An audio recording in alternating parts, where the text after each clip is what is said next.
So David's talking about the pair at Surrey Reserve, possibly having the new nest location sorry, what would you call that location? What would you identify? The shoreline? Well, I call it the shoreline because Okay. the nest is hanging over the railway tracks and the water. I mean, Right. it's right there on the edge, Right. within 50 feet of the edge. It's Yeah. the last tree or two. David was saying that there's a And there's pair. another pair. It's my nest number 35, which are the adjacent pair, and they live on the Indian Reserve, about 400 or 500 meters from there. But I have seen that pair, number 35, come out and land on the beach when the tide's out, and sit opposite our pair, which I The Surrey pair, yeah. the Surrey pair, Yeah. and they just totally accepted the fact that each knew where the borderline was, and they were just sitting on the ground rather than fighting about it, because they weren't fighting. They were just standing there having a little conversation, and every time I've seen that, and sometimes there's been 4 birds, and sometimes there's only 3, and so I think that the pair 35, which is the pair from the north and slightly to the west, are the territorial pairs adjacent to our pair, and the border line might have suggested that the new nest that we thought our birds were occupying, hanging over the railway track in that big cottonwood in which you have the photos you took today. Right. That nest could have been so close to the border of the two territories, of the two pairs, it could have been occupied by either one of them. Now, it doesn't seem logical to me that pair 35 would have come all the way out to the outer edge of their territory and wanted to nest there, because they've got quite a few trees where they are. Right. The challenge for our pair is they didn't have a lot of quite substantial enough trees near our place, Right. that they have a lot of easy options, where I think the pair 35 on the Indian Reserve had more options. So I would have thought they would have stayed where they were.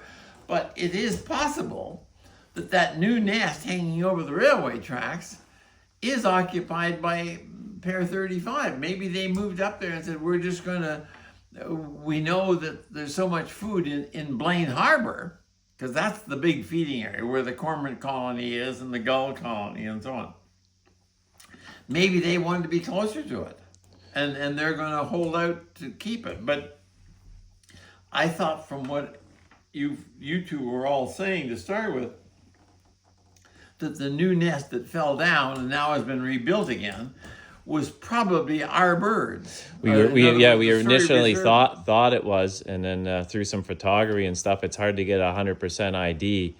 And now the whole idea of the Surrey pair defending the nest the past 2 days too. The video I just saw you see, if it was their territory, they'd still be defending it. You'd expect it to be Right. their territory, because they would sit on the beach there. Yeah. I've seen our pair sit on the beach. Yeah.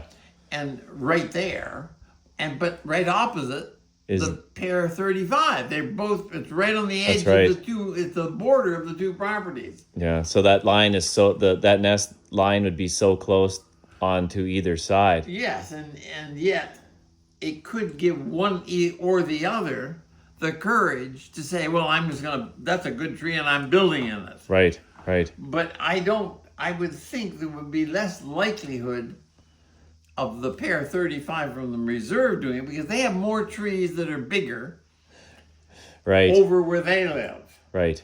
and where the center of their territory is. That was the real. I just assumed they would have went to the golf course, the Surrey Reserve pair, because there's so many trees right there at the golf course. Well, there is, but there are not many that are really big. Okay. Do you know of any nests at that golf course? I knew of 2 Right. earlier, like 20 years ago, Right. and they were both at the south and east end of the golf course. In other words, closer to where our nest is, their nest is now. There's nest the now, reserve. yeah, the reserve nest. But both of them fell out of, and they were both in conifers, but they were small conifers. And they weren't satisfactory. Now, there was another deciduous tree on the golf course, or actually it probably wasn't on the golf course, it was probably at the south end of the golf course, and then two other nests right in the very region of where our nest is. But they've all been taken down due to the developments, Right.